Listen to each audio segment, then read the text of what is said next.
I don't know about you, but I tend to deal with seasonal depression, lots of anxiety, and this feeling that I haven't done enough every year around this time. Oh, sis, you are not alone. I'm going to offer you 5 practical tips to be able to combat your seasonal depression, take a winter arc, and to enter the new year as the woman of your dreams. Oh, honey, I hope you're ready for this episode. If you are, get your pen, get your Post-it, get your ambition planner, and let's go.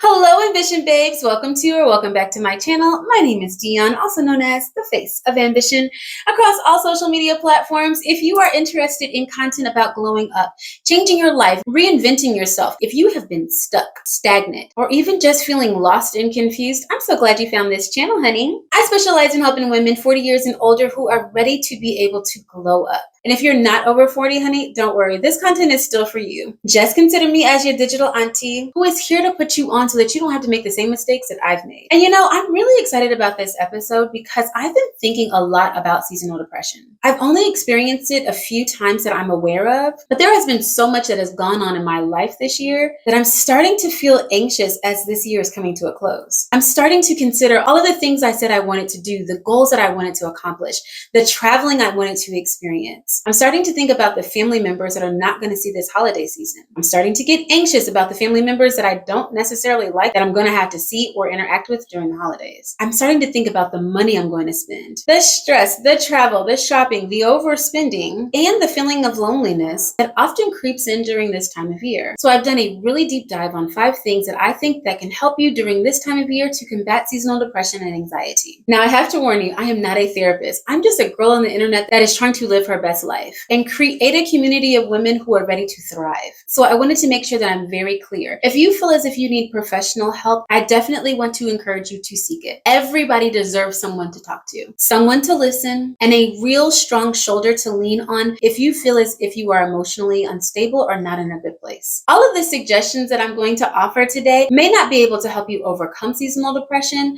but they're going to actually help you to have a complete mindset shift around this season. They're going to be able to help you to find other places to put your emotions, your focus, and your intention when normally this is a time where we start really internalizing a lot of our feelings.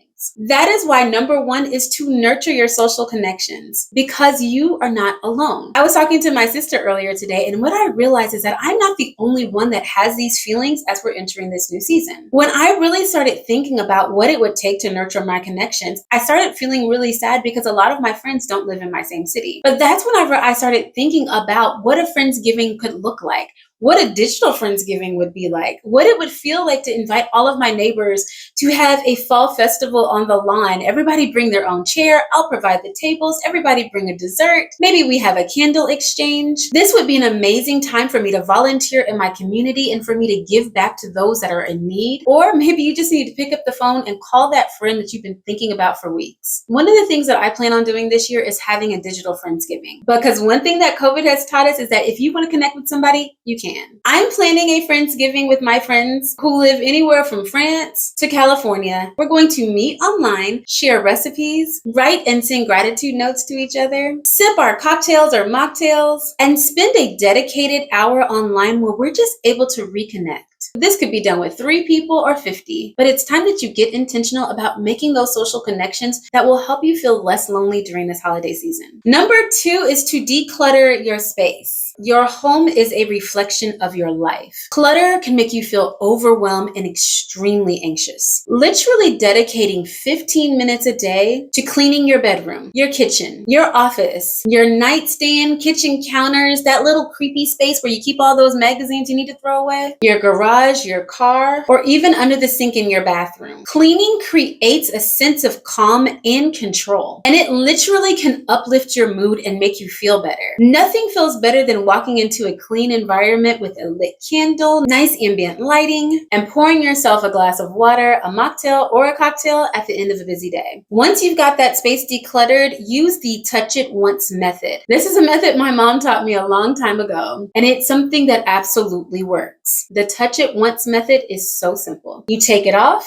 you put it away. You picked it up, you put it back where it belongs. The moment that you allow yourself to only touch items in your house once is the moment that you start eliminating clutter. One area where I used to keep clutter was on the counter in my bathroom. I put on my mascara, I left it on the counter. Put on my contour, dropped the brush on the counter. Put on some lipstick, it was sitting there with the top off of it for the rest of the day. Touching it once means putting the top back on, putting the lipstick back where it belongs, putting the brushes back in the brush holder, replacing the top on the mascara and putting it back in your makeup drawer. Touching it once allows for you to be able to keep your area clean and truly eliminates having to have deep cleaning days. Nobody wants to spend all day Sunday cleaning, but the moment that you touch it once, you have less cleaning to do on those days that you do decide. Once you've cleaned your space, allow yourself time to dream. I decided to create the Ambition Planner because I stopped dreaming. I didn't have goals. I didn't have experiences that I wanted to create. I didn't know how much money I wanted to make by the end of the year. I wasn't growing personally or professionally. I literally felt like every single day was on repeat. Stressed out, overwhelmed, overworked, overweight, and generally ungrateful. That is why I created the Ambition Planner. I created the Ambition Planner because I wanted to live a different life. I wanted to have goals. I wanted to actually be able to measure if I reached those goals or not. I wanted to plan my day. I wanted to have control of my finances, and I wanted to practice gratitude in one space that was going to hold me accountable to reaching my goals. But when I looked in the market, I couldn't find it. So I decided to create a planner that represented the life that we want to live. We want to have control of our day. We want to be able to reach our goals, plan our meals, organize our finances, prioritize self-care. But when I looked in the marketplace, it didn't exist. I know that you all hear me talk a lot about the Ambition Planner, and a lot of you have purchased one. But as we're coming to the end of this season, honey, it's time for you to pick up a planner. We're offering an absolutely amazing special right now. With the purchase of your planner, you get an absolutely free one-on-one consultation with me. Together, we're going to be able to organize your planner, talk about your goals, and create an action plan that is going to be personally curated to help you to reach your most ambitious goals. Now, I have to warn you, because this is the end of the year, there are a very few planners left. And this is not some scarcity tactic to make sure all of you all run to the description and click it to check out. We literally have a limited number of undated planners still remaining. If organization is something that you feel as if you lack, make sure that you click the link in the description and pick up your Ambition Planner today. Number 3 is to create a mindful journaling practice. I'm not saying that you have to set aside 45 minutes a day to write down your feelings. I'm talking about 5 to 10 minutes where you allow yourself to emotionally release on a piece of paper. Unpack your feelings, journal your thoughts, create a non-judgmental space for you to be able to be honest with how you feel, the things that you're grateful for, and even some of the failures that you've experienced that you want to never, ever experience again. If you're ready to stop feeling stuck, I promise you that journaling creates a mental space to process your emotions and to gain clarity. If you're anything like me and you sit down to your journal and don't know what to write, consider these 3 very simple prompts. What is something I can let go of today? What is one small thing I can do today that would help me feel better? Or simply write a list of all of the things that you're grateful for. I feel as if I mentioned journaling in almost every single video because it is so powerful. Yes, I definitely am an advocate for seeking therapy, but oftentimes we can actually start unpacking a lot of our emotions by simply opening a blank sheet of paper. Number 4 is to engage in creative activities or really lean deeply into your hobbies. Tapping into your creativity is a powerful mood booster. It gives you an amazing sense of accomplishment whenever you decide, I'm going to paint a picture today. I'm going to color, practice calligraphy, crochet or knit, figure out how to play something on the piano.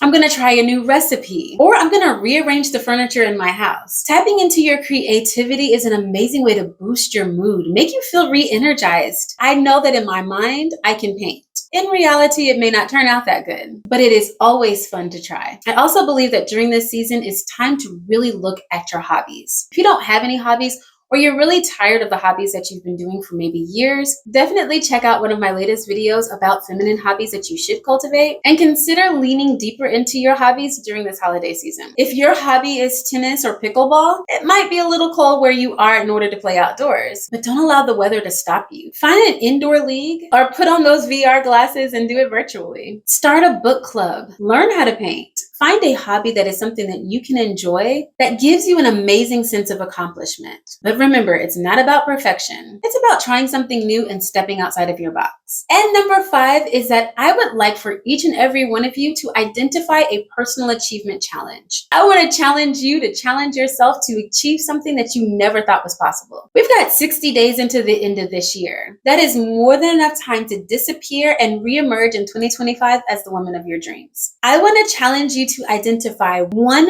no more than 3 things that you would like to dedicate yourself to doing and achieving before the end of this year. It could be reading more books, losing 5 pounds, taking a walk every single day. It could be mastering a new skill, learning a new language, going on date night with your husband or children. It could be keeping your house clean, reducing the amount of coffee or alcohol you consume. You know what you need to challenge yourself to achieve, and during the next 60 days, I want to challenge you to achieve it. I would love to hear what you're going to challenge yourself to achieve. Make sure that you drop down in the comment section and leave your personal challenge below. Now, you guys, the comment section is a sacred space where we encourage and empower each other. So let's make sure that you leave what you're wanting to accomplish and encourage another woman in the comment section. Simple act of setting achievable goals and encouraging another person to reach their goals creates a sense of accomplishment, helps you to hold someone else accountable, and improves your confidence and overall mental state. Oh, honey, I hope that you enjoyed this episode. I am super excited about the personal challenge that I have given you all, and I cannot wait to read and respond to each and every one of your comments. If you have not purchased an Ambition Planner, make sure that you click the link in the comment section to make sure that you purchase a new Ambition Planner. And I want to thank the Ambition brand for being an amazing sponsor of this episode. Until our next episode, I pray that you are well and that you are doing something every single day to reach your most ambitious goals.